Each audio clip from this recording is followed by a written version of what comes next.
The Prison City Podcast will be starting shortly. Please take a moment to acknowledge the following sponsors of the Prison City Podcast, the best podcast on planet Earth. Prison Pizza. Come on down for the best pizza you've ever had in your entire fucking life.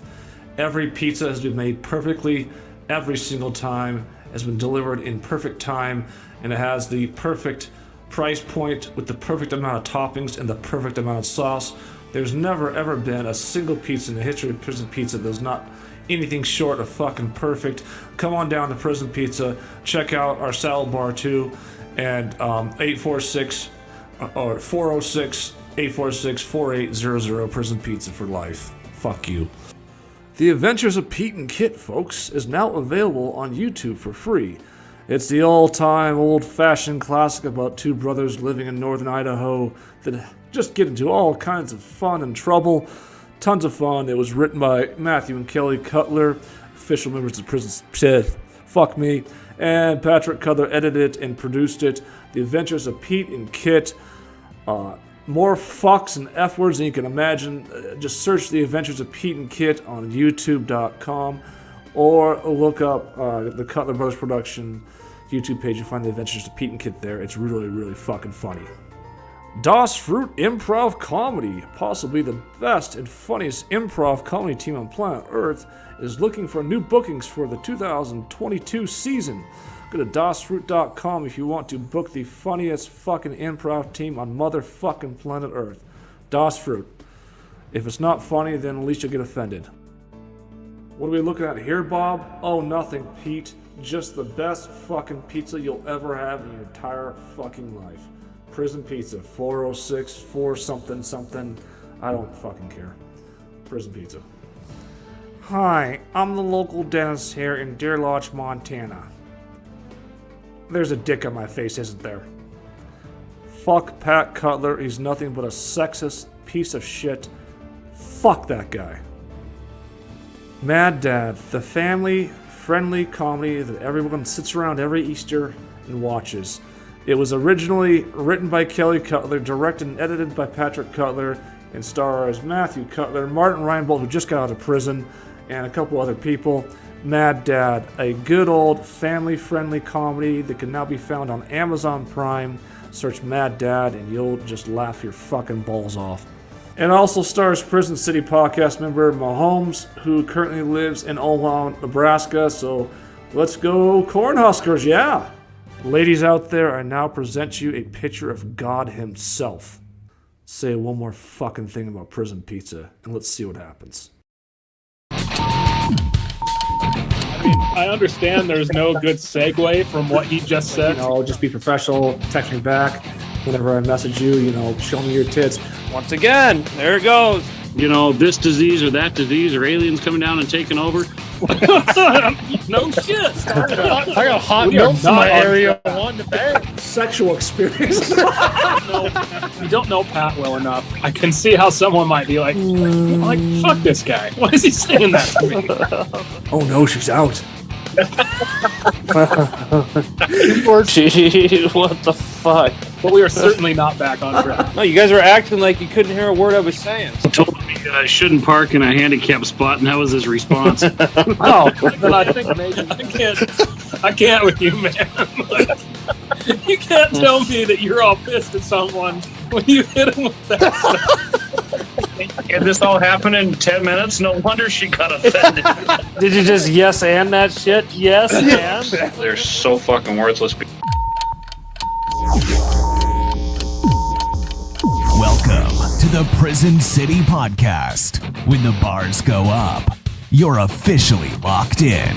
Welcome, everybody, to the Prison City Podcast. We are officially back here for another fucking show. Once again, folks, Prison City Podcast streaming every Tuesday at 9 p.m. Montana Standard Time, Mountain Standard Time, whatever the fuck it is. This week, we got a really good show here for you. We're talking about one of the most incredible stories ever. It's the story of Jesus Christ Superstar 2020. We have Easter coming up, and we went through some insanity back in 2020 with the production of this Jesus Christ Superstar production we have that's finally premiering this weekend at the Rialto Theater in downtown Deer Lodge, Montana.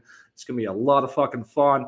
We got a voodoo update here, and then just kind of interesting thing. I talked to a psychic this past week, and she has some interesting things to say. So I'll get to that. And fuck, I guess we're back on the air, Mahomes. They let us back on the air, right? Somehow, some way. I think, luckily, with Matt not being here today, we might only have 4 viewers. But no, man, it's good to be back. I am a little bummed Matt's not here, but hey, we're all gonna miss at least one at some point. But yeah, man, it's good. I find a new thing to laugh at every time I watch that opening. And the one that got tickled my funny bone today was Kelly had clearly just gotten done with Ash Wednesday mass, and he's got the ashes on there, and he's just calling people fucking worthless. And for whatever reason, that tickled my funny bone today. That is pretty fucking funny. He has the ash. He has the ashes for every fucking intro. Kelly, what do you think about that? It's great. I hope me eating this whole bag of chips during the show doesn't upset the audio or anything. We are one. Yeah. I'm excited to talk about Jesus Christ Superstar, man. This is going to be a fun episode. Sorry, I was talking over here. What did Mahoney say in his intro? Go ahead, Mahomes. I was just talking about how I find a new thing to laugh at every time during that intro. And what I laughed at this time was how you have the ashes on your head, just being a good Catholic, and then talking about how people are fucking worthless. And that tickled my funny bone this week. I just noticed that last week too, but I gotta say I love that intro. The prison piece, the F word stuff's one thing, but then the actual clips of the podcast, I think it's really intriguing. You're like, I kind of want to watch this because I have no fucking clue what they're talking about. Where are these guys going? Yeah, I might cut down that first intro because it doesn't seem like going for 4 straight minutes is bringing in new viewers. No, I'll give them a buffer space for everybody can join. Well, no one's joining. So we are one short person. Jeez, this might be our first 3-man show since fucking Complete Works of Deer Lodge Bridge. Yeah, it may be. Did we do one? Did we do a 3-person one right at the beginning of the boycott? I think Kelly, at the beginning of the boycott, I think Kelly was actually in fucking Miami when that went to. I was sending messages about that when Kelly was in Miami on his honeymoon about boycott. We did. You guys did no, because Marshall was still on, but yeah, you guys did the show with Marianne, and I wasn't on that one. But then I think Mahogany wasn't on one of the shows because I remember doing one just with me, Pat, and Matt. Maybe we had a guest, but I remember it was just me, Pat, and Matt a couple months ago. You missed. You missed. Oh, you missed the. You missed a weird one, one about the online Yeah, escorts. that's what it was. The online escort. Yeah, the online escort, the OnlyFans thing. That's the one I missed. Yeah, that's the one you missed. That was really fucking crazy. Yeah, that was that was a bizarre experience. That's a good well spent $500, which is we've come a long way. Where's this podcast got? I actually went out and spent $500 on eBay gift cards for the podcast. I mean, that's our biggest expense so far for this whole thing by far. That shit was fucking crazy. Oh, I gotta give props to myself. I didn't even miss a show on my honeymoon. I did both the shows while we were gone. The only show I missed was the Marianne one. It was episode 3 or 4 or something, and I thought this show was going nowhere. And then I saw that we had about 4 to 5 viewers a week, and I was like, I better stick this one out. Yeah, we got something here. We're cooking. Got lightning in a bottle. God, that's so fucking crazy. You had the Marianne one, and we had the dating one, and then the last one before the boycott started that wasn't the dating one. What the fuck was the last? Wasn't that the aliens one with Stewie? Yes, maybe it was. That was the last one before the boycott started. Yeah. And then after that, things got mixed up. Hold on, no, because I think the Stewie one I was in Mount Vernon, Illinois, and then the Miami one. What the fuck was that one about? I just remember you. Were you in the bathroom or something? I was in the bathroom, and all the liquor stores in Miami apparently closed at 8 or 9 or something. So I bought all this bootleg whiskey off these black dudes in front of our hotel. Yeah, and I was like, this is pretty shady. I probably shouldn't do this, but got the whiskey, went upstairs. Wait a second. Drunk Stories in Theater. He was in that one, right? Yeah. Or was he? No. That's what happened. His last episode was Best Dating Advice for Men because he boycotted the next episode Yes. over that Snapchat joke I made. And then after that episode, it was the Epstein Island boycott Pat Cutler episode. Yeah, now I remember that. Yeah, it was his last episode. The dating advice for men was when I was in Miami. Then is what you're saying? Yes, and he was talking about jizzing where you don't jizz where you eat. He said like some of the worst things possible, and then like 2 weeks later, he's boycotting me over a Snapchat joke about a girl. So and the joke was actually about me. Can you bring that clip of him saying that up? I know you got it in your back pocket there. God, yeah.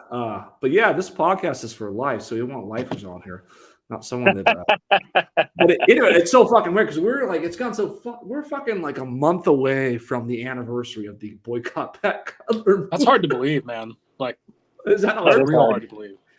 We're a fucking month away. Which is, and in my defense, that Marianne episode that I wasn't on, that was on a Sunday night after Pride and Prejudice, I believe. And I think that's one of the 2 times I got COVID. Like, so I think I was out of commission the rest of that week. Were you? Okay. I believe so, yeah. Yeah, so I'm going to share just an image here. Let's get into those online comment section here, Mahomes, right off the bat. Oh, boy. I don't know where it's going. So, Red Gate recently got rejected by a film festival. I just wasn't happy. It happened to be in Seattle. And I just sense, the film's the best horror film in history of planet Earth. And to be rejected and not, like, some of these festivals are such a crock of shit. You either know someone that works at the festival. If you don't know someone that works at the festival, you're pretty much fucked in some of these. So I just had a very kind response here. I just got your email about Red Gate not making the film festival. I just have one response. It's fucking horse shit. I was gonna go bring an entire crowd of people to your festival. No, I guarantee you that you will show some completely shitty films there. Well, filmmakers won't even show up hardly to see their own film, but they'll get shown why they know someone that works at your festival. That is it. Period. Red Gate will destroy almost every film at your film festival. But I don't happen to know anyone that works for your festival, so I doubt you even fucking watched it. Never forget this email. It's when Red Gate is the biggest fucking horror film in America. Just remember, you passed over some shitty-ass film because he's a buddy of yours. Great fucking decision. Good luck with that. So fuck you. Fuck your dumbass festival, and you fucking regret the day you passed on Red Gate. I guarantee you that. Do you think they're gonna let us in now, Mahomes? I mean, I think it was a very well written and thoughtful retort. So I would, I'd assume you've heard back from them and they said, you know what, this was an oversight by us and we welcome you with open hearts. In all honesty, if I got an email like that to like Cutler Brothers, I would probably laugh my ass off. Oh yeah, like holy shit, dude! You think that guy took my email seriously? No, I bet your email was passed around to every festival on the West Coast. So my strategy probably worked then to get more promo for Red Gate. For sure. Yeah. Fuck you. I get one rejection out of 500. It's just some poor, like, 80-year-old woman that volunteered to work the festival reading it. Okay, here we got an angry person that didn't make it in, Jeff. What did he say? He says, fuck you and your bullshit festival.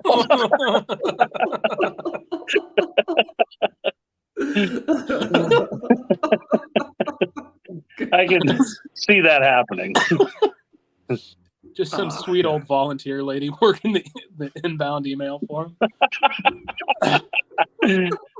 I bet you, though, we talked last week. I bet you that most of these festivals, I mean, especially if they've been around for years and years, they probably get hundreds of thousands of submissions. I'm like, I bet they don't even watch most of them, I guarantee they didn't fucking watch Red Gate. I guarantee they didn't watch the movie. Do you just send the film in, or do you have to give like a synopsis of what it is? I bet they Oh, just read the synopsis. I put a fucking cover letter on it. I emailed them. They actually gave me a discount code, so I actually got that one for free. So they're actually really nice to me, to tell you the truth.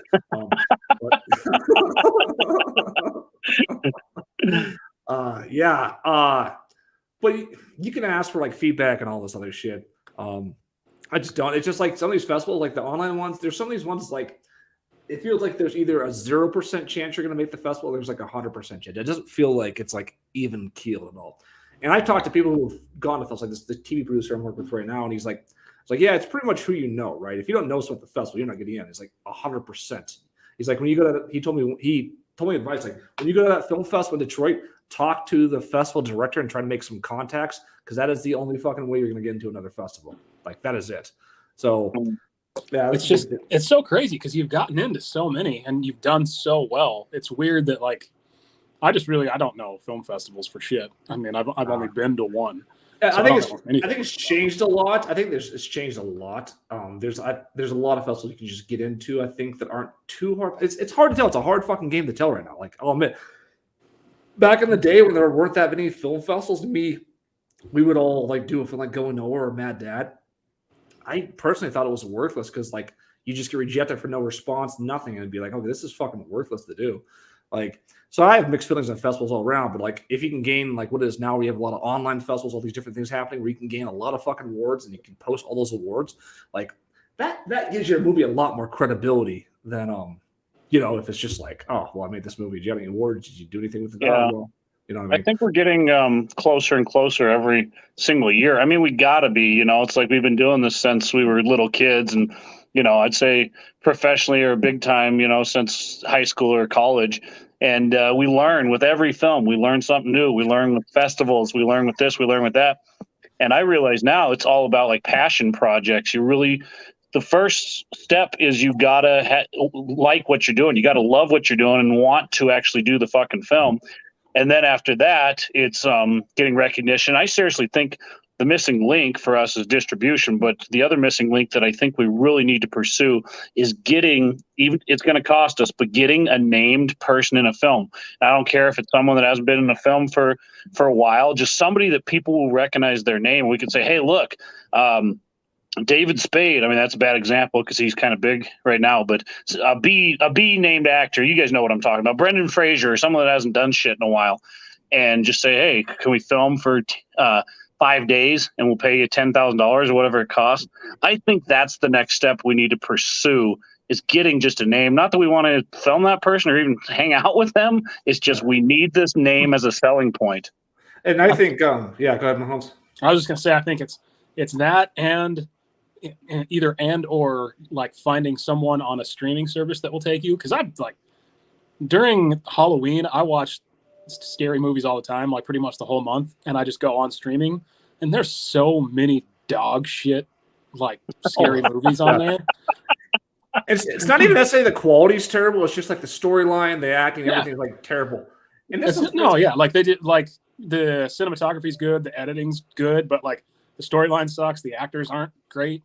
But like it's crazy how like weird films like that will just, if it catches an audience, then you have the power of the internet, like, and that you can use it to your good instead of like all the bashing that happens on social media. Like all you need is like 10 or 20 people to like it, post on their social media, and then all of a sudden 100,000 people have seen your movie, right? Well, that's the whole thing that I would like. I've been telling Kelly about is that like if we need to start really focusing on making films that we can fucking sell, that people would be really interested in. That was one of my ideas with this horror film. Like people love fucking horror movies, right?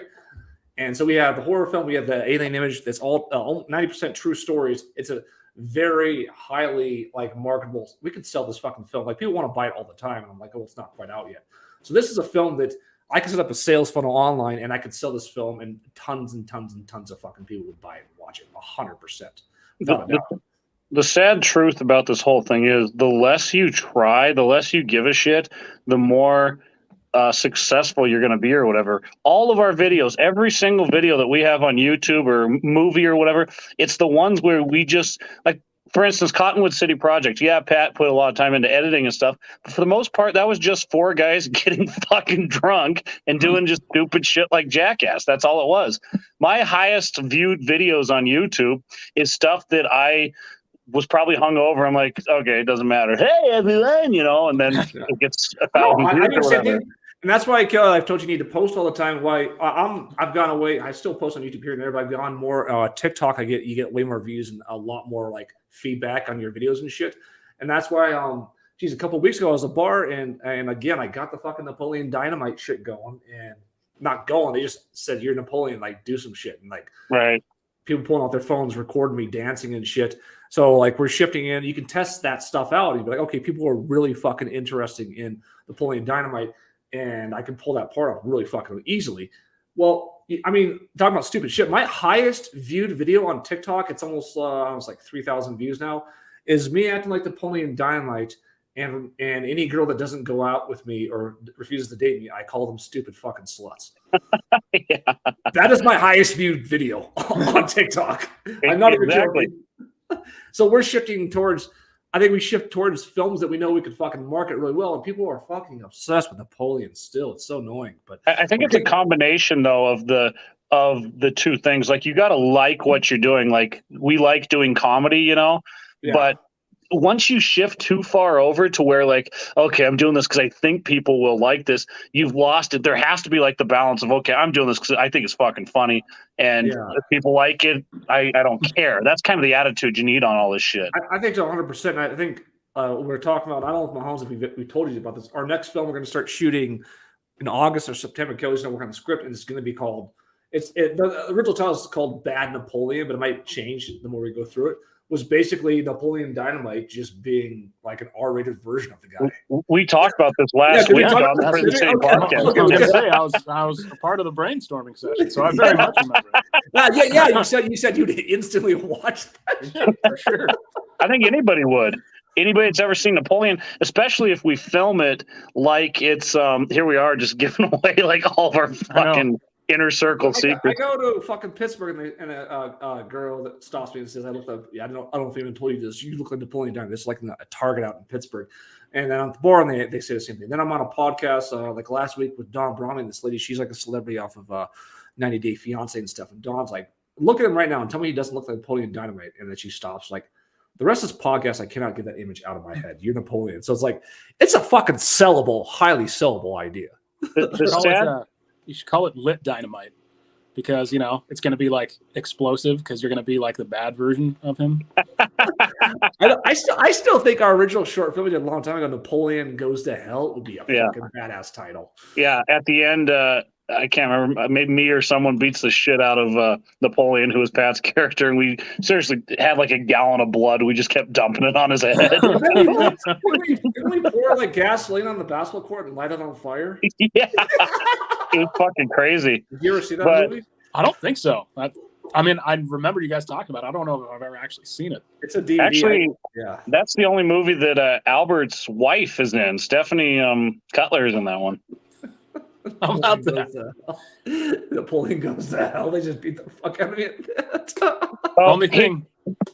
Go ahead, Mounds. I was going to say the only thing I worry about with like actually putting the name Napoleon in, you're at the point now where you're getting in these film festivals, you're gaining a little traction.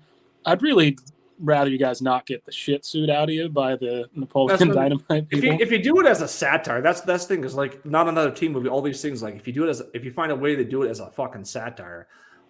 There's something called parody law, and we play by it all the fucking time in Deer Lodge, even though I don't think we have to worry up here, But yeah, there's definitely something called parody law, and that's why you can remake an entire movie, Cliff Hooters, make it just a stupid fucking thing. But I was going to say earlier, I think that us riding the coattails of these other successful things, like a Napoleon or like what we're trying to do, I think that is the way to go, because all you need is a fucking toe or a foot in the door. That's all you need. After that, we're off and running, because we have so many freaking ideas, man. I have so many films that I would love to write and do, but it's like you really just want to know that it's going to get the opportunity to get on the silver screen, And what I've been doing with Redgate, I feel real great about everything going on with everything. I just think like you say like Napoleon Goes to Hell or something like that, and you don't involve all the characters necessarily, you just make it your own fucking film. People, Mahomes knows like this. People fucking wanted to see a sequel from that fucking stupid ass movie so bad. Oh yeah, super bad. Super bad. And somebody, I mean, everyone's heard of Napoleon Dynamite, and most people have seen it. But yeah, I just think if you do it, not exactly shot for shot, but if you do it similarly, film it that way so people get that Napoleon vibe, but then all of a sudden you're putting in toilet humor and dick jokes. I would watch it. I know that I would watch it. Yeah. Oh, 100%. And if that company's suing us, my thing is like, who is the fucking company owns it? Is that like Paramount? No, Sony. I think it's Sony Pictures, Sony Independent Pictures. I want to say owns the rights to that film, so you can fucking even sell it to them and say, "Hey, look at this," How about John Hader, man? And going back to my previous point, get John Hader down here because he hasn't done a big movie in a while, right? He's doing shit these days. That would be hilarious if he came not in as Napoleon though, just as Uncle Rico or a different character. I don't think it would be funny if you paid him for a minute of screen time. He just comes in right at the end and says some just disgusting joke and then leaves. I've wanted to confront him my entire fucking life, but dude, you made a movie basically making fun of me. I've never been able to shake it my entire fucking life. I would love to meet John Hader in person and just tell him that. I swear he's probably a super nice guy though. From what I hear. Hey, make him like the guy that smashes the tater tots. Give me a tot, Napoleon. That's his only scene. Yeah, I think that'd be hilarious. Anyways. Yeah. Anyways, we're here to talk about Jesus Christ Superstar. 30 minutes in, we're going to finally get 30 to that minutes topic. in. You just got to let it take you where it takes you. So, Kelly, if you walk away, I'm going to meet everybody. I'm going to show the actual trailer for Jesus Christ Superstar 2020. Again, this is premiering at the Rialto Theater in downtown Deer Lodge. We worked on this during March and April of 2020 during the height of COVID. It was a fucking crazy experience. And I'm going to meet everyone. We'll show the fucking trailer here, and we'll get down to business. Oh, fuck. Jesus.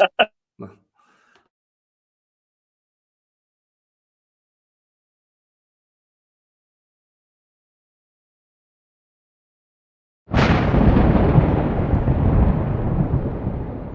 pray for you. I pray for you. See my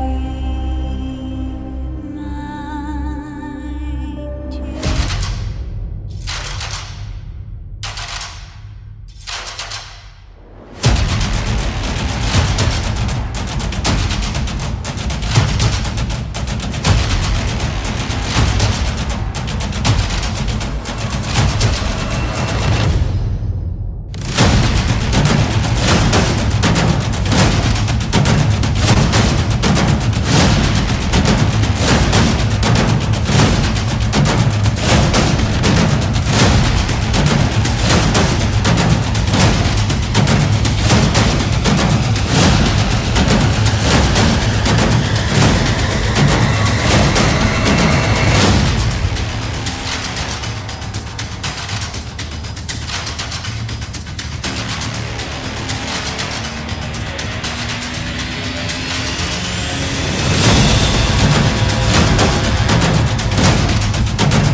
What do you say, Mahomes? Would you see that movie?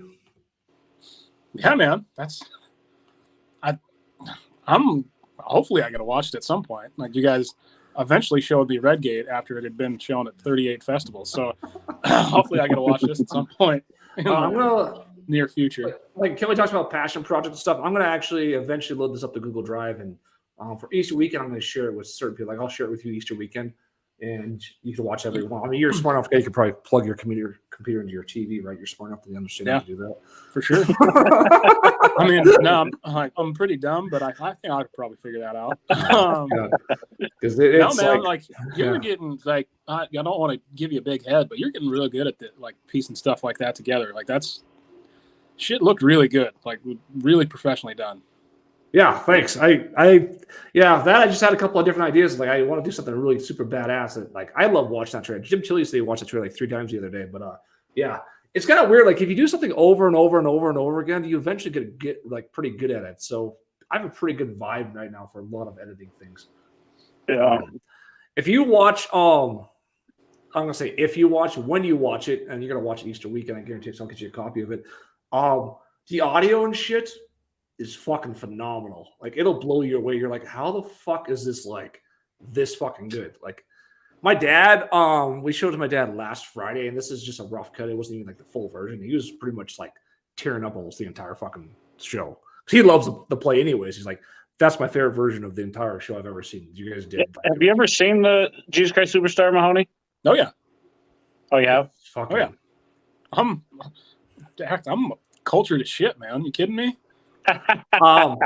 So for me, the behind the story for me was that I was in Alaska and I knew you kind of I wasn't divorced at the time. But you kind of have like gut feeling like things are probably not going to work out very well for you, or whatever. And I started watching that. I watched it. I came home. So in Alaska, I was up in the village, just south of Nome by 70 miles for people that are watching this. And this is like super northwest North America, like about as northwest you can get in North America. So every Easter, I would run the Catholic Church. We had a priest fly in that the Catholic Church flew up to go to all these villages and everything. And he would always end his last service that day in Unalakleet, where I was at, because we were the hub. And he would hit all the other villages and fly to Unalakleet the next morning. So we would always say, like, the priest would always joke, like, you know, it's 7 p.m. Alaska time. So that's fucking 11 p.m. East Coast time. We would always say this is probably the last Easter service of all of North America for this year. So I'll never forget, like that year, I want to say that was when the snow was really bad. I had to like shovel out the snow just to get a driveway. We had someone who was like really handicapped. We had to get they had to be able to pull up the car, and I just spent probably like 2 or 3 hours shoveling the snow all day long. And then we had the service, and then it got over 8 o'clock or so. I hung out with the priest for a little bit, and then I went home, and my wife at the time, she put the kids down, and she watched it was the John Legend version. I DVR'd, and I started watching it, and I thought it'd be okay. I was like, this will be all right or okay. And about halfway through, the kids are in bed, she's in bed, and I'm just glued to TV. Like, this is fucking amazing. Like, this is just a ridiculously good fucking play. So I think right then, and we're talking about almost like 4 years to the date, pretty much. I mean, it was about 4 years today that I first saw it, and I was just mesmerized by it. Like, this is unbelievable. So I didn't delete that DVR. I kept it on there. I would just, random days I'd be drinking or whatever in Alaska, and I'd just like to throw it on and just start watching it. That's how much I liked it. Like, I loved it. I love Jesus Christ Superstar. Yeah, there's something really special about it, and I'll give a quick backstory as well before we get rolling. I knew nothing about it except for one of my buddies in college. I was a music student, so I knew all these nerds, and they were like, "Oh, you going out for Jesus Christ Superstar?" I was like, "Who be whatty?" I had no clue what they were talking about. They were doing it at MCT in Missoula, so I didn't go out for it, and I kind of regretted it later. But then I saw it for the first time at MCT, and then just started listening to it, and I was like, listening to it for like the next 5 years, and I was like, oh my God, this is so freaking good. One of my favorite musicals of all time. Finally, I just said, is there any chance we could do this? This is back in 2016. Yeah, and I said, screw it, we'll figure it out. And we just said, we're going to do Jesus Christ Superstar. And I went up to Banff, Canada to go skiing with my older brother Albert and Matt and my parents, and we listened to Jesus Christ Superstar all the way up, Jesus Christ Superstar all the way down. And I just said, we're gonna make this work, And then we contacted a local band actually, and we put the whole show up, the stage version, in 2016. So I'm very, very I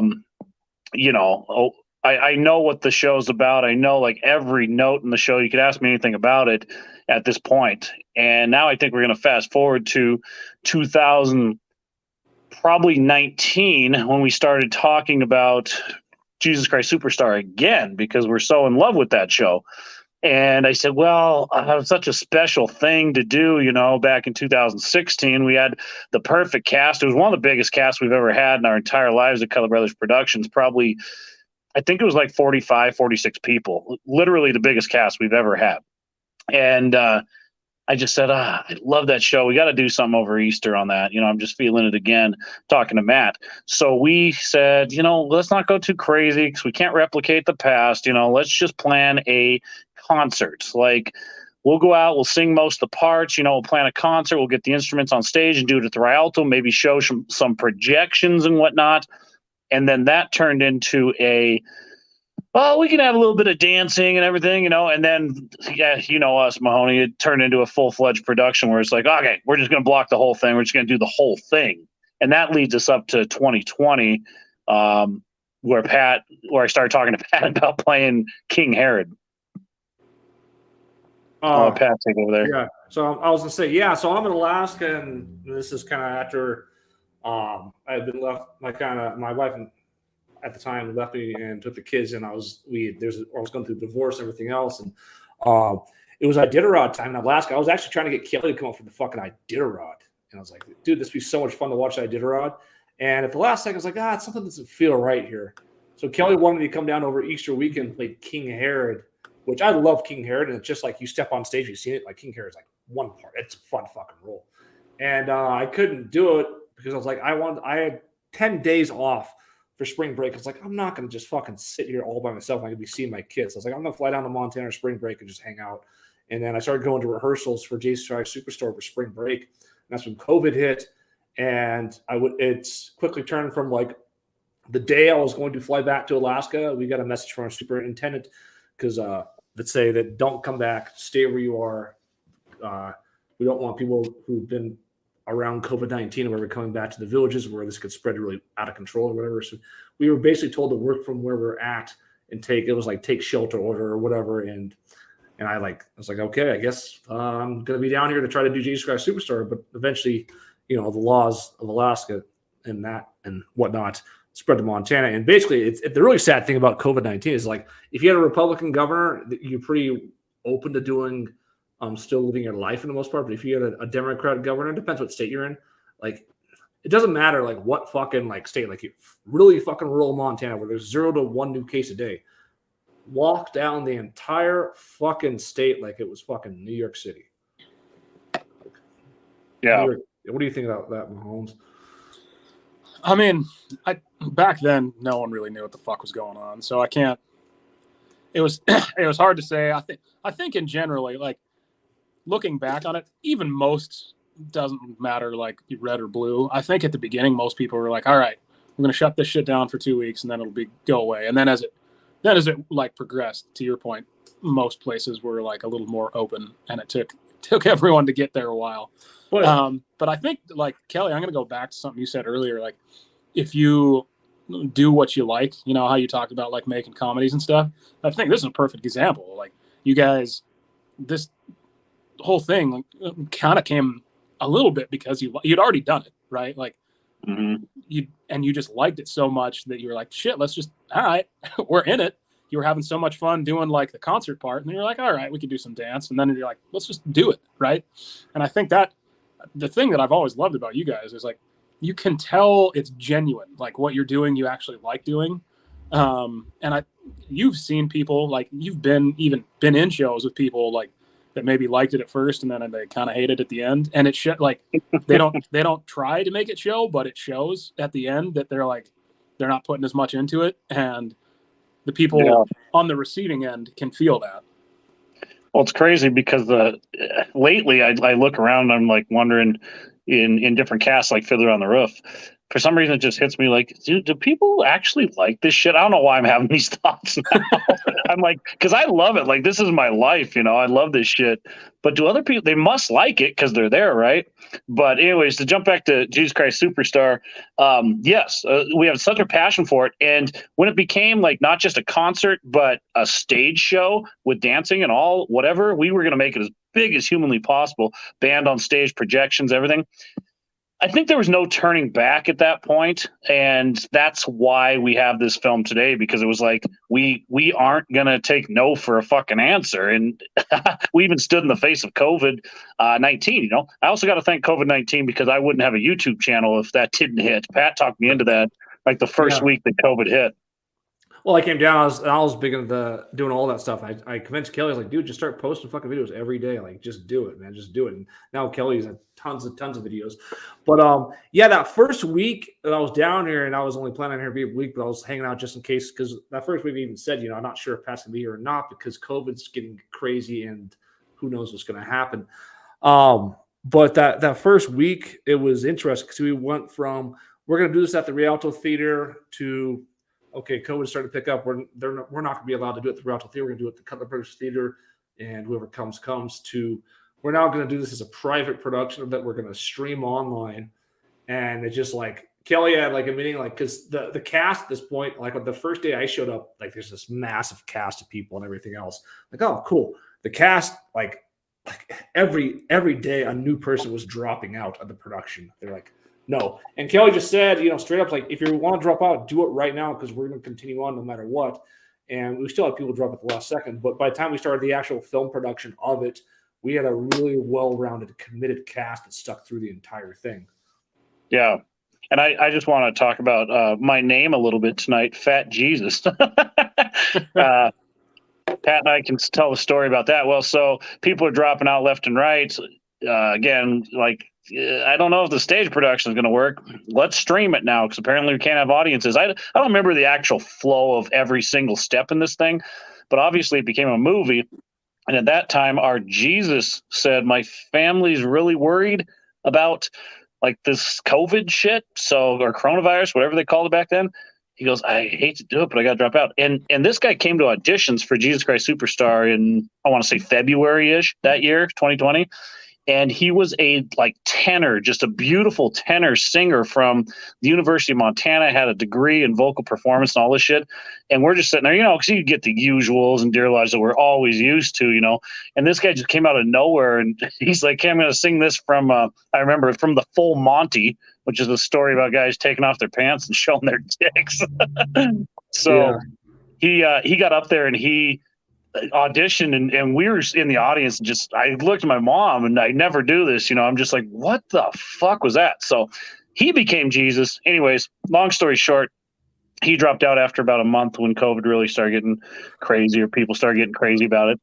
So that was the point where I was like, what are we gonna do? Like you can't do Jesus Christ Superstar without a Jesus. So yeah, you lost Jesus. You lost Mary Magdalene was going to be someone else. I think the person who was going to be Virgin Mary actually didn't play Mary Magdalene. But you gained a King Herod for one. So you gained a King Herod and a filmmaker who specializes in making films for this entire run. And so we're like, okay. What do we have? What do we have here? What can we do here? What can we actually do? So Kelly, we have friends in town, and we tried to do it at the old prison, but basically, as everyone knows, the story of COVID, everything got shut down.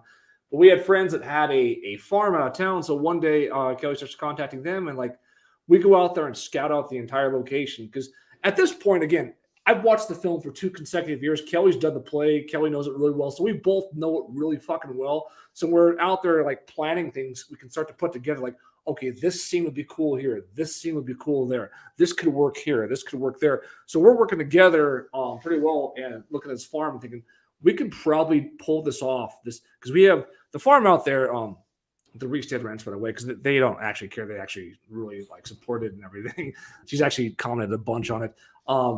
They have a really big piece of property, a really nice piece of property, like a lot of land and stuff. And most of the time we're shooting on their property. Other times, like the Sanhedrin scene, we broke into a house that we probably weren't supposed to be in that wasn't on their property. Not even fucking joking. Like the Sanhedrin scenes, if those people actually come to watch, like, what the fuck are they doing in our Yeah.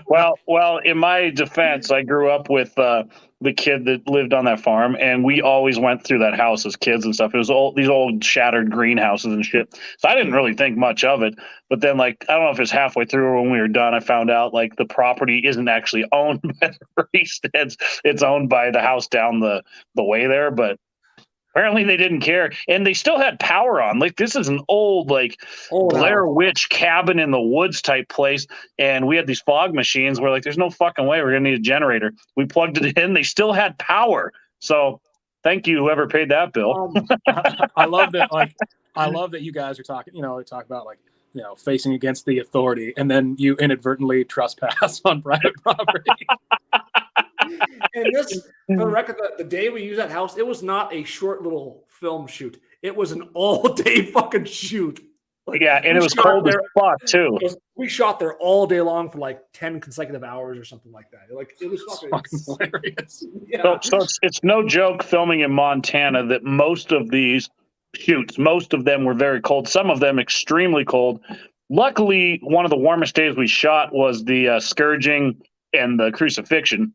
Once again, I became Jesus just because essentially we couldn't do the movie without a Jesus.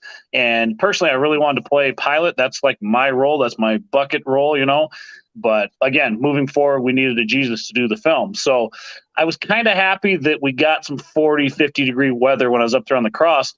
And I don't want to jump ahead, but yeah, it was some cold fucking days, and we're all out there in like, not tunics, but like the old Roman robes and shit. Yeah. And I mean, I imagine over there, back east or whatever, it's a little bit warmer than Montana. Yeah, probably. I feel like the clothes were probably a little more appropriate for the temperature they were in. Dude, looking back at it, and I'm like, here I am with my film camera running around with a full winter coat on and everything. Yeah. Drinking a fucking Busch Light, and then I got to do my King Herod scene. We do it all indoors, where it's like perfect temperature and everything. Hey, Mahogany, I felt like the worst Jesus ever, because between shots, we'd be on break, we go to lunch or whatever, which we had fully catered lunches too. We set that up. It was a legitimate film set. Like, it was so cool. But anyways, I go over to like Pat or Tilly, the camera guys, and be like, "Hey, he's got a beer." Jesus would be like, yeah. Behind the scenes, but help me get into character. Yes. It was fucking funny, yeah. And then snow hit in the middle of the production, so we had to delay production. Like, snow just fucking nailed down. I don't know if you remember that. It snowed out of nowhere, like in April or something, and just nailed everything down. But our first date that we were gonna, because we did everything up to the Jesus Christ Superstar song at the end. And our first date to do that, it fucking snowed like crazy. So we're like, nope, we're not doing this on this day. And we waited, and we didn't do, I think we waited almost like 3 weeks after we were done with every other scene to do Jesus Christ Superstar. It was something like that. Like, we waited a while to actually. That was the last thing that we filmed, right? Yeah, Jesus Christ Superstar, that song. We filmed a lot of stuff out of order, but that was the last song. And if you watch the film, most of the time it's like wintry type, not wintry, but like the dead grass and shit. You go to Jesus Christ Superstar at the end, and it's not super green, but it's fairly green. It's like way different than some of the other scenes in that film. But yeah, no, it was fucking crazy. There's so many stories and rabbit holes you can go down with this film, but yeah, I just want to jump back to the crucifixion, because one, it's not warm in Montana, and I had to get all bloody and stuff. So you're basically naked with like a pair of whitey tighties on all day long, getting the shit beat out of you. And I mean, it kind of reminded me of Jim Caviezel in The Passion of Christ, because he was talking about how, like, one time when he's getting scourged, one of the guys hit him in the ear. Did you guys ever hear this story? Yeah, I heard. And they're like, "Well, what did you do?" He's like, I think I turned around and I said, "Motherfucker."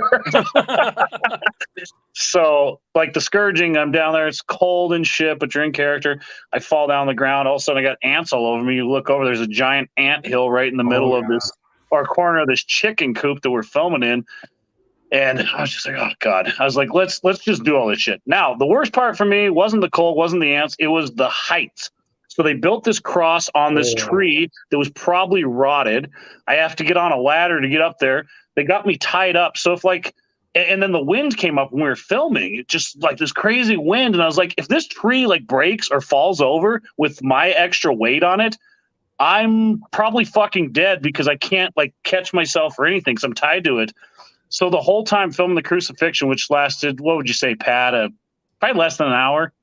I'd say we probably filmed that for like 30 or 45 minutes just because I wanted the full take. I think I got 2 full takes of it. Then I had a bunch of stock footage I needed to film. So probably 30 minutes or so we filmed. Okay, yeah. So, but still, you got to imagine you're up on this thing. You're high up there. I'm afraid of heights. All this shit covered in blood, cold, winds coming, and yeah, I seriously was just like praying in my head. And then I started, I kind of was probably the most legitimate asshole I've been in quite a few years because I was like, can we fucking film this? Like, I hated every minute of it, man. And then Pat's got shots in the film. You'll see where my feet are shaking and my hands are shaking. That's not acting. Like, that was legitimate, like nerves, cold, holding a position. Anyways, just wanted to tell that story while we were on the weather. It's funny too, like to think there's probably a part of you that was like nervous just in like you're a Christian, so you're probably like, is this bad that I'm up here doing this? Like you probably had that. 100%. And then 100%. I just love that you're up on the cross filming the crucifixion, just motherfucking people. Like, It's. Can we fucking film that? Also, there's all these little kids in the cast. I was like, I'm sorry. I was like, Kelly, you went out like the day before. I want to see that film. Give me the outtakes. Say that again, Pat. I would say, didn't you go out there with the guy the day before the build the thing? It's built from scratch on a tree. Like completely I built. went out there with Tony Savala, who's actually been a guest on this show before, and he puts. I mean, he knows what he's doing. So I think if there was a problem, he would have let me know. But he put a shit ton of screws in it and everything. But yeah, that also kind of gave me a little solace up there because I'm like, okay, if this was rotted, Tony, he's a smart guy. He probably would have said something. Yeah, no, he's a really smart guy, and that's why he wasn't there when we actually shot it. The one guy that actually set the whole thing up should have been a nice idea for safety reasons to have him around when we shot it. No, he wasn't there. I heard 2 days after that shot, the tree fell down. Yeah. I wouldn't be surprised, man. It was no branches. You'll see it in the movie. You let me know what you think. So yeah, I wanted to show some clips because like the biggest story is like of this was honestly Jesus Christ Superstar 2020. The reason you have 2020 there is because we faced like persecution, not to the extent of being like fucking martyred or something like that, but like we faced like being arrested and shit. Like it wasn't a fucking joke. Like they came and harassed us at our theater. They put up fucking signs all over our theater. They were there like Matt. I wish Matt was on this episode because Matt has a story because he was actually there because Matt was helping with the band or whatever. And they'd show up and just ask what we were doing because people would report us every single day, and the cops would be there all the fucking time. Like it got to a point where they put fucking posters all over our fucking doors, and they did that to no other business. It was like we were living in a fucking communist dictatorship regime. I was like, it was fucking insanity. Yeah, it's insanity. Yeah, sorry, go ahead. I was just gonna say I got a message from the guy that was playing Jesus at the time. He was leaving the theater with the lady that plays Caiaphas, and then he's just like, "Hey, the cops were here." And I was like, "Okay, is there a problem?" He's like, "No, they were really asking what we were doing and shit." I was like, "Okay," and they're like, "We hear that there's drinking going on in here or something." I was like, "Okay, it's a private business and we have a liquor license. Who gives a fuck?" So that part was really strange. I still can't wrap my head around like, well, I know now because of the coronavirus or whatever the orders coming down from the top were, but that was just so fucking strange. I was like, what is going on? That doesn't make any sense. Did you like back out into traffic because you're drunk? Did you hit somebody? Why are you messaging me? Why are you? Yeah, what's going on? Because like it was fucking nuts. And you're not talking about like New York City here. You're talking about Deer Lodge, fucking Montana. Because there's a fucking Democrat in office. Again, red and blue made a huge fucking difference during COVID because Texas and Florida basically did shit during COVID, while California you're basically fucking locked down.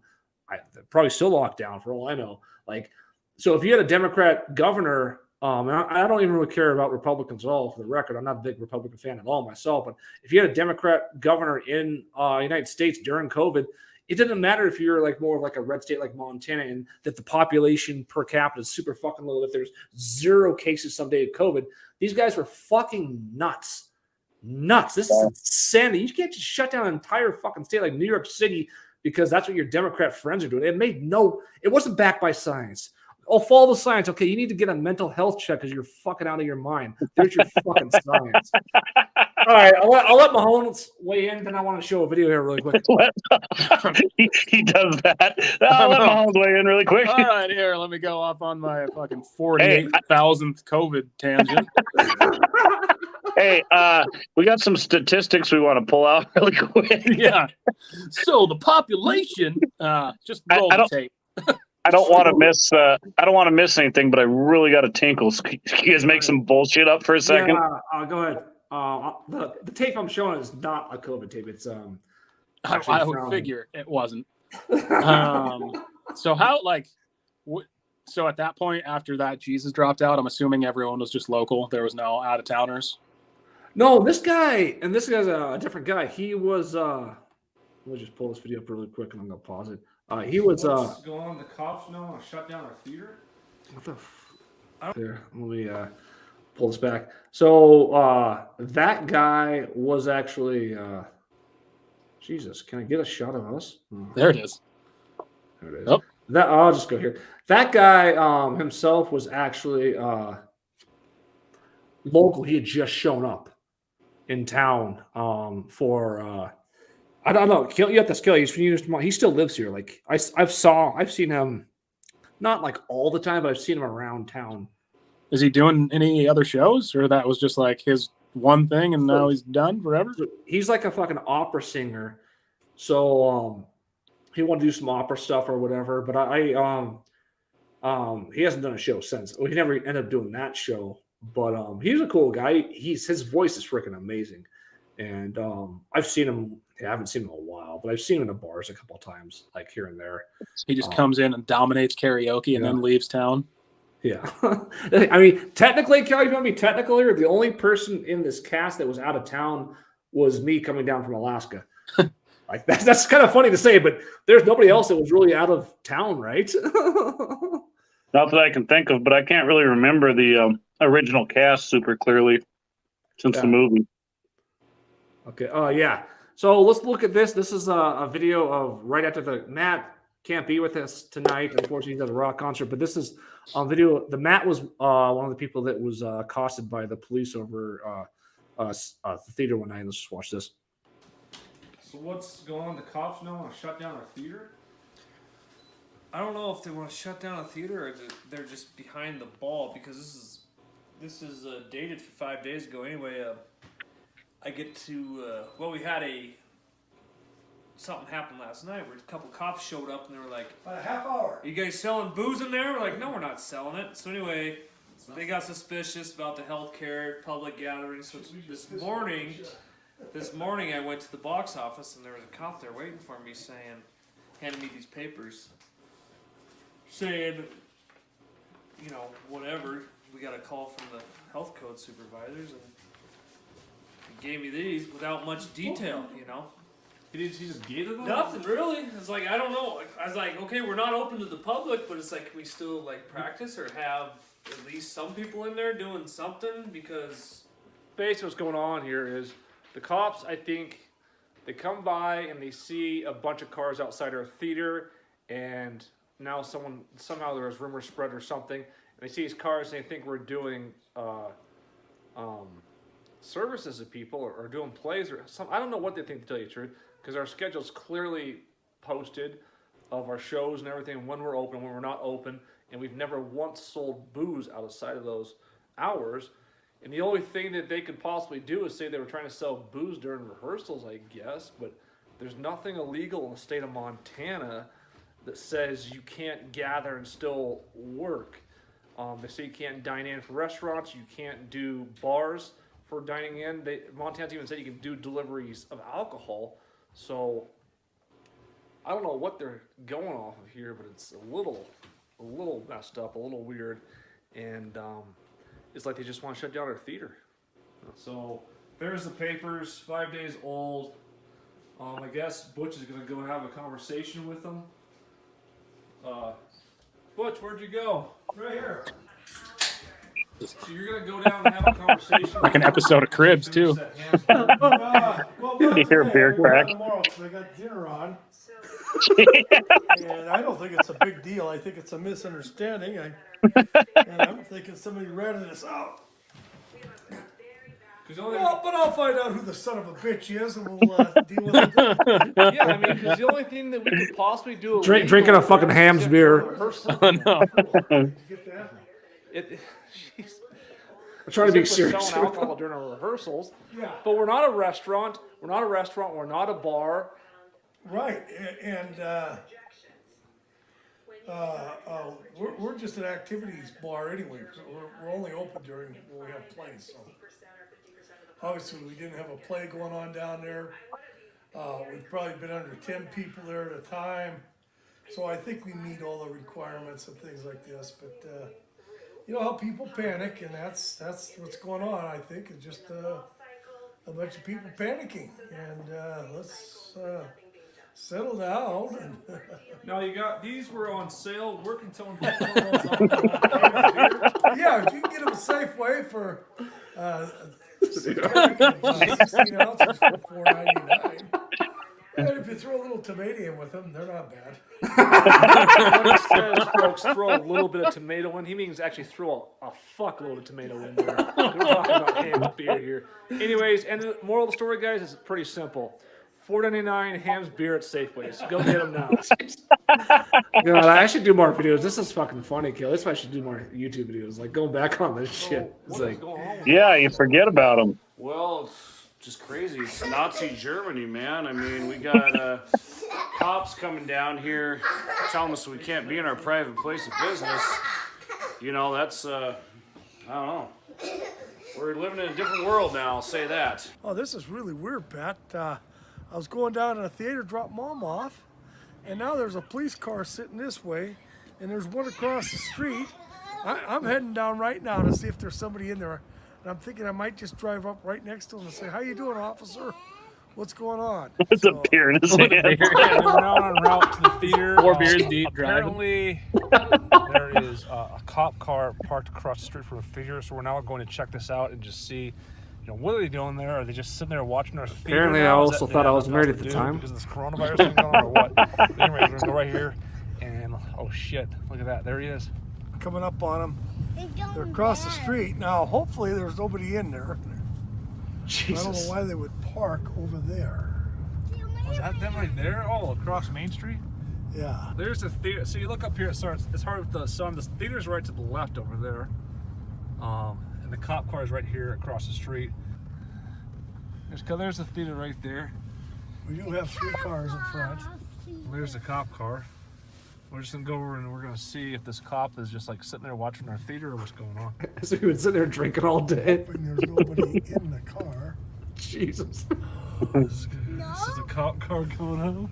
No, not the proper why.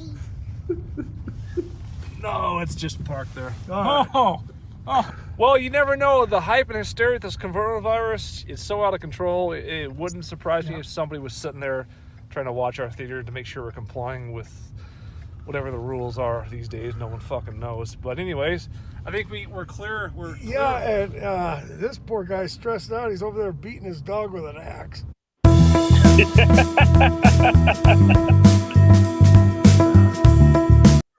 Yeah, Oh, cool. cool. Yeah. God, Yeah, that's insane, man. You forget about all that stuff, and then you look back and it's just we lived in a very fucking weird time in the world and country's history. I'll tell you that, and I'm glad it's over. I really am. I agree with Mahoney, and I'll admit to it. Like the first week or two for me, I was like, okay, well, every single person's shutting down, so what the fuck is going on, you know? And then slowly but surely people started to say, okay, what's going on here? And we got now I feel like we're more back to normal now than we have been since it all started. My thing is like, and I hate this, the whole mentality of, well, we don't know, so we're gonna do nothing. Like you're gonna do something no matter what. And shutting down an entire fucking country and locking it down is not doing nothing. There are massive impacts from that. Massive impact. That is not fucking doing nothing. That is not playing it safe. Like mental health is out of fucking control with the kids these days. Like it had a terrible, terrible impact on a lot of fucking people. You ruined a lot of people's fucking lives doing that. So I don't ever want to hear like, oh, we're going to play it safe. We don't know. So we're going to. No, you just did a fucking insane thing that made no sense, especially Montana. Mahomes. Right. I don't know what more I can say about this particular thing that I've already said. I am thrilled at the opportunity to keep talking about it, though. I got to tell you, what a blessing. So just to go on here, that was one video. Like, Kel, we should fucking sit down. God, we have no like. Before the broadcast started, we went through a conversation of where Jesus Christ Superstar currently is, and we need to find a way to make a Blu-ray disc of it within the next 24 hours, or it's probably not going to be screened at the reality. Hey, it's no big deal. It's not like that's been published on everywhere that you're showing it. Like I said before the podcast, it's like the Back to the Future car at the end of Back to the Future 1, which is like, run. We're going to be in the reality theater with the projector. Like, go, move, damn it. You just got me on a mic. Pat's wearing a wig. He's playing Mary Magdalene. I don't know. Like, what the fuck is this shit? Why did I pay for this? What I liked about that video though is not to rehash a bunch of COVID stuff, but that video kind of it's like a small fraction of the shit that was going on at the time in Deer Lawrence, like small town Deer Lawrence, Montana. It was crazy. Like it's hard to explain, to think that you would see a day where, like you said, Nazi Germany, where it was like that, where it's like shit's being put on our fears, so we can't be open. Like this isn't fucking New York City. This isn't like a huge population. It's fucking crazy. Well, Like, I'm not just super surprised. Like, you have a small town, there's not as much like to do. So you're gonna have the people that like, okay, this is, especially early on, people are like probably freaking out, and they're just gonna be like, I'm gonna watch and make sure no one gathers anywhere. Yeah, exactly. So what happened for over a month was people would report anything going on at all, like douchebags around town. So the police basically had to respond to the reports. They couldn't just like ignore them. So eventually, what was like a month or month and a half, basically after Jesus Christ Superstar was done wrapping up, Kelly, the sheriffs in the state of Montana got together and said, we're putting together a form. If you're going to report COVID violations, you have to abide by this form. Put your fucking name down on it and who you're reporting. And suddenly when the reports went to where they were no longer anonymous, man, suddenly people just didn't report anybody anymore. Yeah. No, it honestly, that video brought back super fucking negative feelings and emotions, because I was like, I knew like that was the start of it, but you don't know when the end of it's going to be. I was like, are we really like, is this like the new world order? Is this like just reality? Is this the new normal, as all these fucking douchebags would say? But I also knew that life is full of ebbs and flows. So coronavirus was like a fucking tsunami. It like took pretty much everyone just over here. And then when it came back, it took a while, started shuffling back. All of a sudden, now it's just like, I don't think they could pull that shit again in our fucking lifetime. And I'm not going to go all conspiratorial, but look, they had coronavirus. We've talked about this before. And then they've had, they matter so little to me, I can't even remember their names, but the next chain of it or whatever. Oh, the variants. The variants and this variant. I mean, just a month or two ago, I saw, the new turtle dove variant is coming or something on Yahoo News. And I was like, shut the fuck up. And I just think that's most people. That's most people now, just like, shut the fuck up. So I just don't see that ever happening again in our lifetime, because they showed their hand and, fool me once. No, it's I don't think so. I just, looking back at it, this is like the last comment I'm going to have on it. It's just that fucking, it was just crazy. This whole film was based around, we had to sneak out of town. Like we couldn't meet, we had to sneak out of town to go to a farm to do a digital film production. That's how insane things were in Montana. Again, if the governor of Montana was Republican, and this is sad, this is a fact, it would have been like nothing would have been a huge deal. But since it was a Democratic governor, he tried to do fucking New York City restrictions on fucking rural Montana. Like it made no fucking sense. Like this makes no sense. Like why you're doing this, and the insanity in Deer Lodge. Like if you would have felt it, like you, like I know you grew up there, Mahomes, and moved to Nebraska, but you'd have been like, we're in a fucking Twilight Zone episode. This isn't fucking happening. Like not Deer Lodge, not Deer Lodge. Maybe Omaha, Nebraska or something, but Deer Lodge, Montana, see that happen? You're like, what the fuck is going on? At the time when it first started, I remember like my work was like, okay, you can go, like we're gonna work remote for 2 weeks and then we'll be back. So I was like, all right. My wife was finishing up school here at the time, so she was actually doing some rotations, some medical stuff, and so I went back to her hometown in Great Falls, and I was just there for like what I thought was like a couple weeks, and then I'd go back, and like I had all these different plans of like, getting back to all the stuff that we need to get done. So I'm in Montana, and it was the whole thing. It's so like, it's such a vivid memory of just how bizarre everything was and how like the mistrust people had in their like neighbor just doing, because I just got stir crazy. So I started going for walks a couple times a day. I couldn't handle being inside. And you go, like you'd be walking down the street, and you guys have been to Great Falls a few times. Their roads are as wide as Deer Lodge. Like they're gigantic. And I'd be walking down, and people would like, if they're walking a block away, they would go to the other side of the street, like wouldn't even pass me outside.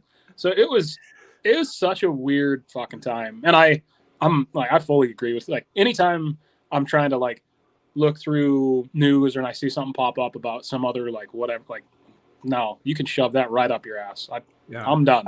No, I haven't honestly like thought about it in a long time. To tell you the truth, it just happens that the story of Jesus Christ Superstar 2020 was about all this chaos and all this insanity, and it was about it's like the film became our reality to some extent. Like we're going I don't think coronavirus was supposed to be the end of it. I know it wasn't, because then you had the Delta variant and variant. I think that this was just supposed to, like, they're like, oh my God. Again, I'm not trying to go conspiracy theory, but they were like, oh my God, this works so well, shutting down the world for whatever reason that we don't know. And then we can just keep this going and keep the world shut down and throw at them what we want to throw at them. It didn't work, because one by one people started to stand up and say bullshit, just like we're saying here. Now anything, variant, Dr. Fauci, even the war in Russia or in Ukraine, I'm not downplaying it, but it's like people are so fucking tired of your negative horseshit just shoved down our throats. Even if it's true, if it's a conspiracy, we don't care anymore. We just want to live our lives with our families and our friends and do our hobbies and drink our beer and all this great shit, And I think that I think it's really over, because people just don't give a shit. And luckily, it's over for the rest of our lives. I truly believe that. The problem I have isn't with the COVID or whatever. My problem is like, you go on Google now, and whether on anything, look up any, search Russia, any fucking story. It's one perspective, one opinion, one viewpoint. Like the fact that we have all these outlets on social media stuff that have all these big in-depth conversations, and yet it's like you can only have one viewpoint on this subject. You only have one. It's just so fucked up. It's just a lot of that. But who reads it anymore? I hope not very many people read it or watch it. I don't give a shit anymore. I am so far, like, I don't even know what's going on out there, because I don't fucking care. After you get lied to, whether it's true, I don't care. I just don't fucking care. And I think that's the majority of people right now. Fully agree. It's been a very, I mean, I've said it on here a number of times. Like the news, I'll pay attention to like local stuff if there's like crazy stuff happening, or like downtown, or there's a shooting nearby, or like that sort of stuff. or if there's like weather that I need to like. Pretty much all I care about now is the weather. Like, what do I need to get my kid ready for school? Like, how should they be dressed? And outside, like, I think one of my favorite, some guy posted this tweet about like how after almost 3 years, he's gonna move from a respiratory disease expert to now a geopolitical expert on the Eastern European bloc. Like, and that's exactly what it is. Like, people are like, okay, well, everything's opening up, so I better give my 2 cents about Russia and Ukraine that I have no idea what's going on about. Yeah.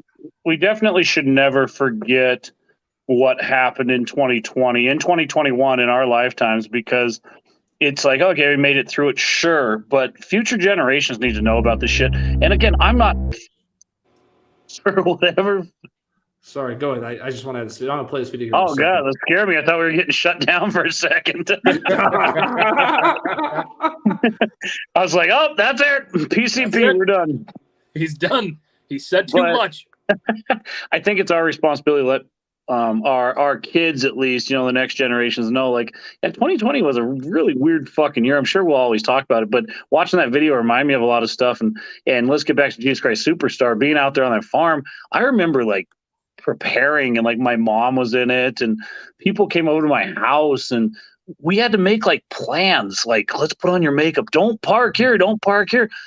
That's, no matter if this was an infectious disease or if it was a complete, elitist bullshit clusterfuck, that is not normal whatsoever, And then going out and filming on this farm, and it's a private place, and looking at cars coming down the road there and coming down the highway and shit, and just literally like kind of being scared, like, is that the fucking cops? Are they coming down? Like you're in high school having a kegger or some shit. That's seriously how it felt. Like we were underage or drinking out there. That's not normal shit for whatever reason. And I don't want to ever forget that, because I never want to do that again. I hope my kids never fucking do that, Yeah.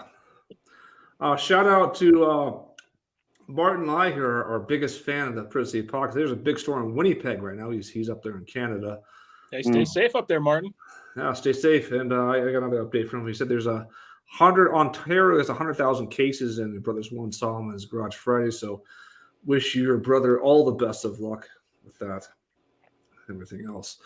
So we're going to go to this video. This is when the theater actually opened, and I'll play a little bit of this video. It's kind of interesting. This one.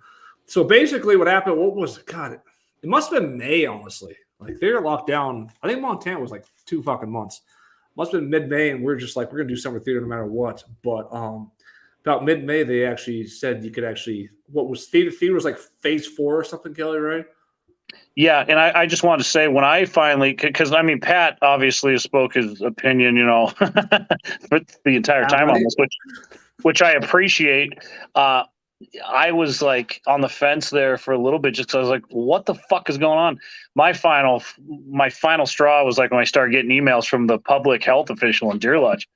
Like, oh, yeah, you can't, like, and then the chamber, I was the vice president of the chamber, and they're like trying to ask permission for all this shit. And I get it, they're a nonprofit and all this, but I was like, no, I'm fucking done. Like, we're doing these comedy nights. I think that's what Pat's going to show here in a second. We're going to do this stuff. I'm fucking done. And I finally just stopped responding to the public health lady. And guess what? We didn't have a single problem after that. No. And I don't think, for the record, at least Montana, I don't think there were like many fines or anything that really actually happened with a lot of these things. They were just like threatening you constantly. But anyways, Right. here's the video when you open our theater back up.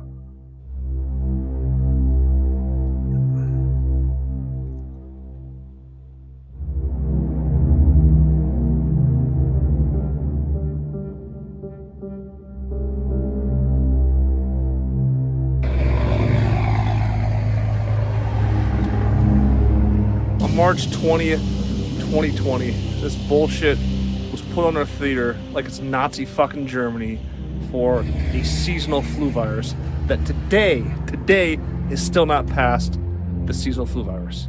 Well, guess what? This shit is officially fucking over, and we're back to doing shows. Let's go. Yeah, baby!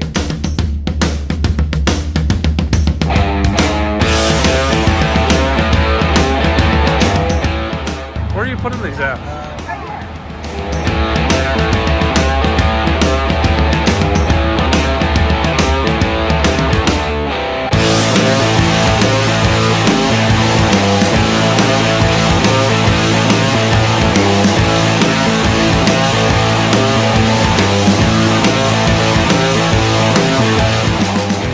Joanne, I'm gonna need some tape and the list. Did we leave the list in the car?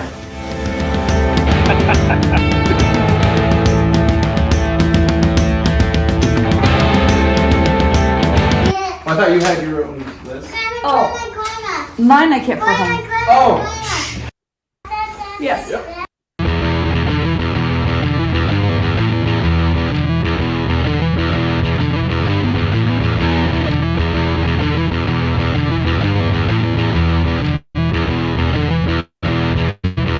Stage production. Oh yeah, his directorial debut is coming up here in about like a little over a month, so it's gonna be a lot of fun. Come and see it. Yep, see you guys then. Bye. All right, gonna call and get some pizzas. Yes, I am. Lunchtime.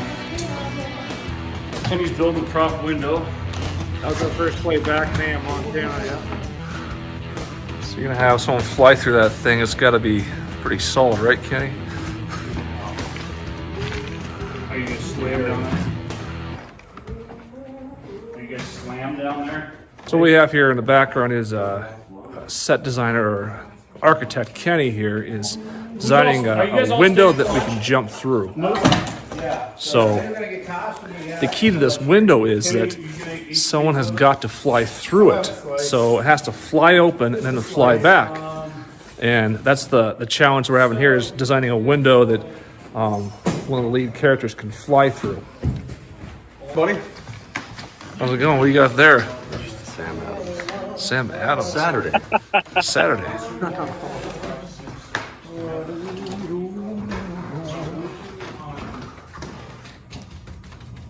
There you go. Okay. That's pretty good. Then there's crap on this side.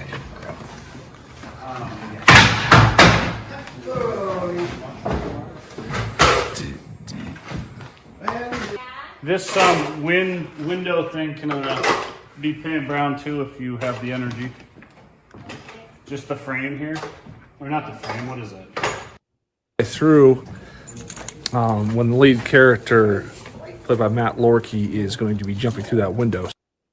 Feels like we never left, and the show's really funny.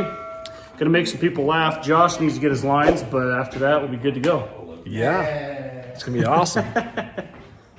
Well, Tilly, the theater's officially back. How do you feel about that? Great. You excited for some shows this summer? I'm excited for some shows. I'm trying to make it to as many as possible. Yeah, it's gonna be a lot of fun.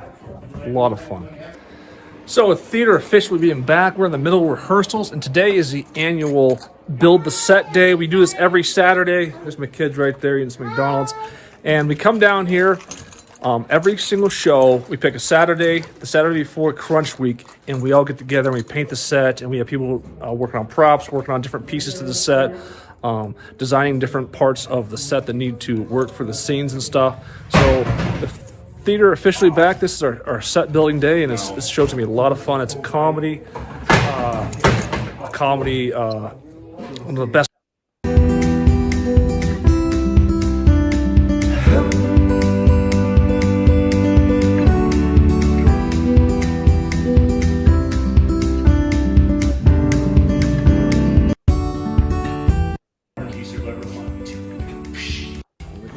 There he is.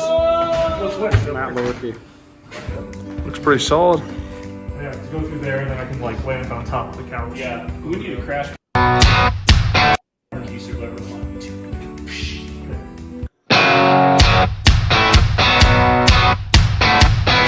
You see that one? Peter's officially back. The clock can't stop yet.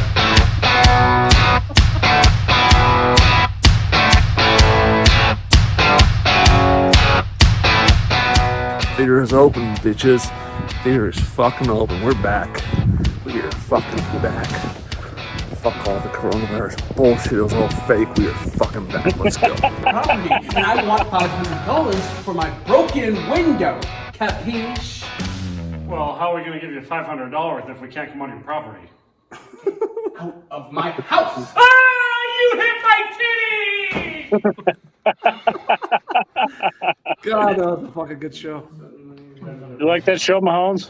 I did. I laughed very hard. You've got to be kidding me! Runs to the door, opens it, Marquise Ray line. Who threw this brick? It was Earl. I told him not to, but he did it anyway.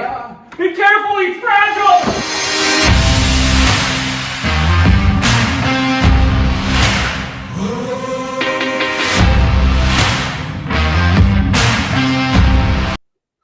Yeah, so that's when we opened our theater back up. We had Mayhem, Montana, our first comedy. We were one of 3 theaters open in Montana during that summer, Kelly? God, I can't even remember. I think Big Fork did shows that summer, but it was like limited capacity and stuff, and then maybe West Yellowstone. I don't remember, but I thought it was Big Fork and West Yellowstone, but Fort Peck closed, Missoula closed, Port Polson Players, like every big theater company in Montana closed. Missoula's still like to this day, to this season, Missoula's still like trying to get their engines rolling again. Like my mom went to a show there just a couple months ago, and it was like you have to sit in certain pods and shit and wear masks, and it's just like it's over. Let's fucking move on with our lives. Yeah, I mean it'd be rough to live in like a super liberal city where like everything's shut down. You don't have any sense whatsoever. Even Broadway dropped the mask, like a month ago. So it's like, okay, if Broadway's doing it and California's doing it, I think we can all say it's over. Hanging in, being different. Oh, you know how Missoula is. I do. So here, I'll show you a shot here really quick. This is us outside the theater today, There it is. There's the official JC Superstar marquee for us. We're getting ready to go. 3 days again. Kind of need to figure out a way to make a Blu-ray of this film. Otherwise, it's not going to happen. But I just got a message from Matt too saying that they didn't have any or something like that. So after we round the horses here, we should probably figure that out. Yeah, I feel like that's since it's up on the marquee, you guys should probably maybe deliver on that. Yeah, we might be in some trouble here. But Mahoney, would you think we'd do it any other way, though? No, I sure don't. Sure don't. I mean, when we did Going Nowhere, that wasn't a Blu-ray, or was it? It was like a DVD. But DVDs back then, like, no, what was it? No, I don't think it was even a DVD. I think it was just like a projection from a computer. Yeah. So I talked to one of the people that run it. They said you can do that, but it's like way complicated. He's not there to do it like the first night. So it's like, but you know technology pretty damn well. Couldn't you just watch how he does it and talk to him? And I mean, couldn't you do it the second night? It's like it can't be that complicated, can it? No. Like that's what I'm thinking. Like playing a file off of like a thing, like it's just like how do you get because it's projector? How do you get the file to the projector? It doesn't seem to me like rocket science. I know they got like the most up-to-date shit because of replacing everything after the fire and everything, but I mean that's probably the conversation we're going to be having here pretty soon because finding like after this podcast, the second we're done rounding horses. They got like a really nice projector and all the systems. So I thought it wouldn't be that complicated to simply hand them a video file and be like, okay, play this. That's why I still want to see it, check it out. Cause like I hear people in tech and stuff like, oh no, that's really complicated. But then you go check it out. Be like, this isn't actually complicated at all. You just fucking. Well, maybe could someone get us in there tomorrow? Maybe. If you could look at it, do you think you could look at it and be like, oh, yeah, you just fucking plug it in and it's good to go? Because it's not that complicated. Like, I could run the damn thing. It's not that. This is the end of the podcast. We're supposed to be talking about Jesus Christ Superstar, and now he's like spitballing like, fuck, I don't know if we're going to even have the I don't. Yeah, at this point, I have to admit, I don't know if this thing's can even happen. This is the behind the scenes shit we need to be charging for. Just like, I mean, it can't be that hard. No, please come, folks. We'll somehow show it down there. Hey, to anyone who's still watching, which it can't be anybody, they'll get it going. Hey, this is crunch time is when they do their best work. That is true, and I know we got around the horses, but we talked a little bit about the last day that we shot, which was 2 or 3 weeks after the crucifixion. You know, we filmed Jesus Christ Superstar goes in a weird order, you know, the actual show, and there's no resurrection. So we put a resurrection in our stage version, so we decided to do it in the movie, which is the song Jesus Christ Superstar, where everyone's wearing white and they're dancing, presumably, in heaven. So we decided that we were going to film this at 5:30 in the morning in April, Pat? Yeah. In April. So, you know, and we're not necessarily... You know, unless we stay up that late, we're not necessarily like morning people, especially our good buddy Jim Tilley, who said, I guarantee I'll be up. I'll be ready to go. I was like, just because you said I guarantee, you won't be ready. So me and Pat drove out there, knocking on his door, banging on his window. No sign of Jim Tilley. In comes a text about 10:30. You know, we're wrapping up shooting, 10:30 in the morning. He's like, oh, fuck me. But it was a blast. Like, you get up and you have some coffee and shit, and we're out there in the field, and it was a beautiful blue sky day. And you'll see it at the end of the film when you watch it, Mahogany. But it is it's an awesome way to end the film, and that's exactly where the film shooting ended before 2 years of editing. Jeez. Oh yeah, so I'm looking at. I might have to go to Missoula tomorrow, actually. Well, you know let's what? round the horses then. Let's round the horses so you don't have to do research on that mid-show. How about? I know. I would say Missoula's probably a better bet than Butte. Shit, though. Let's get off this podcast, and I'll let's look at Amazon too, just see what our options are. Jesus, this is not. This is without question my favorite part of the show. We talk all this trash about beating the cops, COVID, all these things. I'm like, I don't know if we're gonna be able to do this, guys. We'll figure it out. We always do. 2 years in the making, we're like, the tech stuff is getting way more difficult than I thought. Yeah, like, we got this movie done. We just can't figure out how the hell to play it. They could have told us that back in 2020 when we were shooting it. Shit. All right, Pete, let's have a meeting. All let's right. round those horses, though. Let's round those horses. Stay on this fucking thing then. We'll have a meeting on this thing. Okay. All right. So Mulholland's final word on TV. Super random and interesting show. We talked for a half hour about absolutely nothing, and then we got into Pat's COVID rants again, but at least this time they were filmed. So that was fun to see. Filmed and edited. But no, I'm excited to see the show. And I know Deer Lodge is too, so I know you guys are going to come through and get that thing up on the big screen. But no, really, like I said it before, your editing stuff is just, I always thought you were good, but like you're real fucking good now. So I'm excited to see it. I'm excited. It's an amazing soundtrack. So it should be good, man. If the movie's anything like the trailer, I bet it's pretty damn good. Yeah, it's the audio. I'll say this. Watching on Friday, the audio is the best we've ever had for any film we've ever done. It's not even close. Like the audio is fucking ridiculous on it. It's really fucking good. That's my biggest compliment on the movie, and that's not counting the video, the backdrop, the mountains. It might be the best film we've ever made. Like, it seriously might. And there's no monetary value for it, just for fun. Going back to Kelly said, these are passion projects, and we're just, Anyways, Kelly. Yeah, I thought it was a good nostalgic episode. Besides the coronavirus negative emotions coming back from myself, just like, wow, that's just weird to think about. Because for me, I live one day at a time. I'm in the moment, so I don't really think. I try not to think about the past or the future, especially in negative pretenses. But yeah, to look at that, I'm just like, that was such a weird fucking thing. But Jesus Christ Superstar, I know we'll figure it out in some capacity, so nobody panic.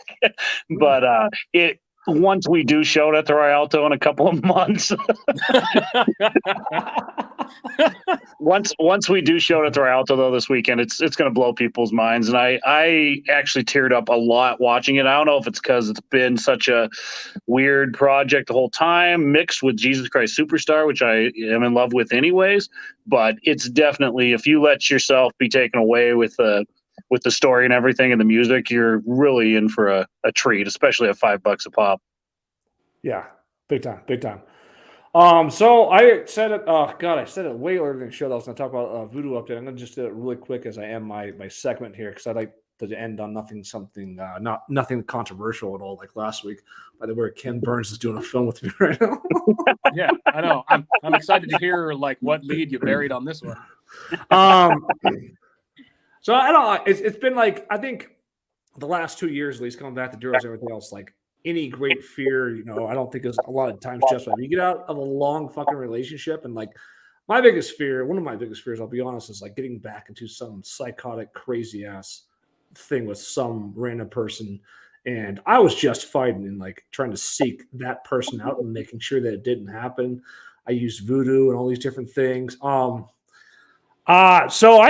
I've said things and whatnot, and I'll be honest. I'll admit that I was fucking wrong about everything when it comes to that sort of thing. Like I went to the psychic today, or not today, but this past week, and she said there is nothing. There is no dark passenger. There is no dramatic relationship on the way. There is no big thing. You know what she said, actually, Kelly? It's like there's nothing but big things are going to happen for us this year. Big fucking things. So I'm finally giving up on my missile defense system that there's some kind of psychotic relationship on the way, and I'm finally moving on from that. Because that's good. I have no evidence from that, and none of the psychics ever said anything like that was going to happen. So I'm finally just moving on from that. What do you think about that, Mahomes? I don't think you are, but I'm happy to hear it. But mainly, we need Jesus Christ Superstar to be up and running here. Yeah. Oh, we can exit the show and we have 70. We have fucking less than 72 hours right now. We have no clue what we're doing. Yeah, I want to say my part's done, but right after this, Mahoney, I got to go write a bunch of blurbs to fill in the rest of the music. So my part's definitely not done. I still have the ending credits to do till 2. Oh shit! Why do we do this to ourselves? Like, no, that's even better. Not only can you guys not show the movie, it's not even fucking done yet. It's close. It's close though. I thought it'd be done with just like throw it on the computer or something like that and just show it. See, this is why I think we've never landed a film, because no one could put up with like how stressful it'd be with us in the last couple days. Oh yeah, scene 6. Oh yeah, I meant to edit that. I'll get it to you tomorrow afternoon. Sorry, I don't know why we left that part out tomorrow. Yeah, we're not actually technically done with the film yet. It just hit me. I'm like, geez, it's almost 11 o'clock, and I still got to go write music for Jesus Christ Superstar, which premieres in 72 hours. All right, yeah, we should break it off here and get to work. My Lord.